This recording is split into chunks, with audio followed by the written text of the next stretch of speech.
Muy buenas tardes, tengan estimados maestrantes. Les saluda con el gusto de siempre la doctora María Catalina Domínguez Nájera y es un placer para su servidora, en esta ocasión, poder llevar a cabo la disertación de nuestra primer cápsula informativa, en donde abordaremos propiamente el tema que lleva por nombre Filosofía de la Educación. Y cuando hablamos de la filosofía de la educación, tenemos que remontarnos a sus orígenes. Y vemos que en la Grecia clásica, la filosofía era aquella que se constituía a partir del saber mucho más general y profundo sobre el aspecto de la realidad. ¿Por qué? Porque se ocupaba del conocimiento o de la esencia del ser en toda su amplitud. Esto es propiamente tanto desde la conceptualización de sus causas y también desde sus primeros principios. Por ello también se dice que la filosofía, por su propia naturaleza, constituye un saber de segundo orden, ya que solo superando el plano epistemológico del conocimiento, que se considera como espontáneo y científico, le es posible alcanzar la unidad en el sentido y también en la universalidad a la que atiende la filosofía.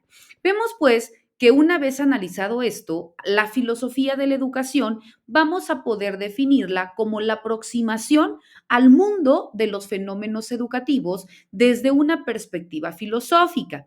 Vemos que esto también tiene mucho mayor atención dentro del ámbito de la filosofía práctica. ¿Por qué? Porque constituye un saber de la acción y por ello, para la acción es importante también conocer desde la acción. ¿Qué tan importante es esto, no? No únicamente el saber el para, sino también desde dónde surge todos estos elementos para llegar al objetivo. Y en consecuencia, vemos pues que su principal fin no es tanto la contemplación de la realidad educativa, sino más bien su mejora educativa.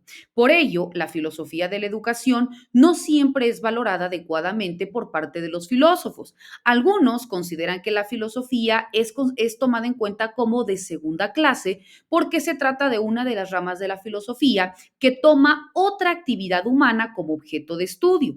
Y en otras ocasiones también hacen referencia a la filosofía de la educación aludiendo a que tiene sus orígenes en prejuicios de los propios educadores que lo consideran un saber bello, pero que no le es de mayor utilidad porque no tiene mayor incidencia dentro de la tarea práctica.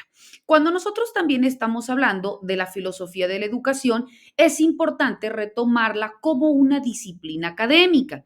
Y dentro de ella vemos que la diversificación de las disciplinas académicas obedecen a una consideración como áreas de estudio organizadas de manera sistemática. Es decir, que solo son ámbitos del saber y del hacer como objeto de estudio y que deben de seguir una cuestión metodológica y también perseguir una finalidad específica. Y por tanto, más que conjuntos estáticos del saber objetivizados, las disciplinas son modos de poder disponer de un conjunto de actividades cognoscitivas. Así pues, vemos que la filosofía de la educación se distingue de las demás materias filosóficas y pedagógicas por su objeto de estudio. Por ello, la metodología que emplea y el fin que se propone alcanzar son distintos. Su objetivo propio es el estudio del fenómeno educativo en toda su amplitud. Dentro de ellos se encuentran los agentes, los procesos y también todos aquellos escenarios donde se desarrolla el binomio de enseñanza-aprendizaje. Luego entonces tenemos el método que emplea para su elaboración, que son metodologías filosóficas. Por consiguiente, tiene como fin inmediato la elaboración de un cuerpo de doctrina que facilite a las profesiones de la educación la comprensión del sentido y las implicaciones antropológicas y éticas de su tarea. Todo ello para poder mejorar su actividad práctica. Y por ello vemos que la filosofía de la educación no pretende elaborar una gran teoría dentro de un sentido epistemológico, sino más bien es un sistema unificado de proposiciones que va a tener una semejanza con las teorías científicas, ya que no nada más es llevar a cabo una reflexión crítica y sistemática sobre la educación de la que puedan expresarse o extraerse conclusiones que en un momento dado permitan entender y luego entonces afrontar de una mejor manera todos aquellos problemas dentro de una práctica educativa. Es importante también que analicemos que el asentamiento de la filosofía de la educación como una disciplina académica a partir de 1960 se debe a Richard Peter, el Instituto de Educación de la Universidad de Londres, quien lideró el trabajo de un grupo de expertos en filosofía analítica, que aplicaron este método de estudio de la educación, en donde encontraron que su objetivo principal se orientaba a la clasificación filosófica de los conceptos educativos fundamentales, como por ejemplo la enseñanza, el adoctrinamiento, la autoridad, el aprendizaje, la creatividad, entre otros, ¿no?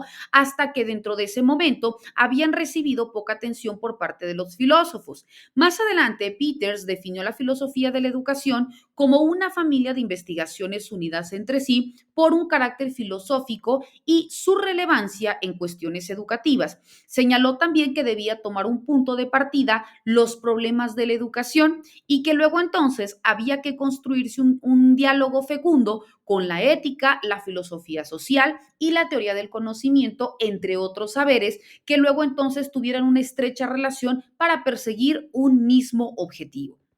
Por consiguiente, vemos que estos pioneros dentro de la filosofía de la educación en Gran Bretaña pretendían que la disciplina fuera auténticamente filosófica y por tanto que tuviera un reconocimiento como los demás filósofos, ¿no? Y también demostrar relevancia en cuanto a la formación del profesorado, de tal forma que se incluyera en los planes de estudio de los futuros profesionales de la educación a nivel nacional.